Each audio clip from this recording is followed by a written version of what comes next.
both as a person, as an entrepreneur, I really understand how food and fitness are connected. I am very particular about what I eat. I mean, I know that, I start my morning, I have a macchiato, but then I'm done with coffee for the rest of the day, right? I am very cognizant about both exercise, both for physical fitness, but also for mental fitness, right? It's one of I run regularly, I go to the gym regularly. And the important thing with that is, if you realize how much your well-being, whether it's mental or physical, really actually impacts your ability to create and produce, it it has a direct correlation, right? And I think the biggest enabler of that is what you eat.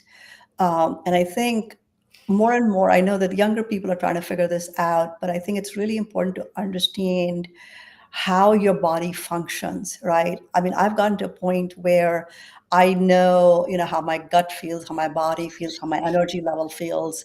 I know that when I come back from the gym and I've used up, 400 or 500 calories, that if I come and make that smoothie and add the protein and blah, blah, blah, and I have that within 20 minutes, I'm going to be able to then really refresh and refuel and be able to get into that meeting, 20 minutes later, and I'll be doing really well. Or, I can go at night and have a couple of drinks, and the next morning I'm feeling drained, right? So really understanding, food and different food groups. And we're very fortunate, right? We're living in a time when you have an overabundance of things available to you, right?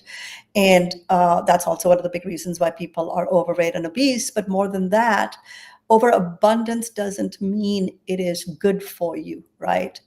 And a simple example is, we come from a background where people, you eat a couple carrots, but you can have a whole bunch of carrot juice all squished into this little uh, bottle. And, if you think about how your body performs, what you, I've talked to so many people about this, Zach. I've talked to thousands of people, and people who become more mindful about what they're eating, they can actually tell you what they eat and how that makes them feel and how that impacts their day.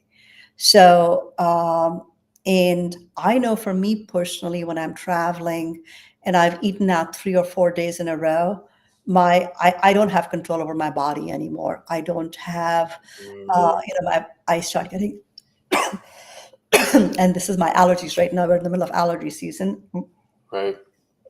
but I get really sluggish. I get tired. The biggest thing is, blood sugar and getting irritable and all those things. And I think the funny thing is those things are very easily rectifiable by what you eat. And we're also in a society where we believe, oh, we're just going to add supplements, right? We're just going to take vitamins and do this and do that and other things. The truth really is your body doesn't process it the same way, right? And so you have um, things like insulin, inflammation, and other stuff, and your body just doesn't process it that way. So really, and again, in the world of being an entrepreneur, right, what you need is not just tenacity. I typically pull 15-hour days, right? That's not unusual for me. I work at least 6 days a week, and I work long hours. And being able to, and a lot of it is focused work, right? Because it's not just logistical work, it's a lot of focused work. And being able to do that and being able to do that well requires me to eat really healthy, requires me to get the sleep I need, and requires me to be mentally and physically fit. So yeah, so that I believe I really do think food has a lot to do with it.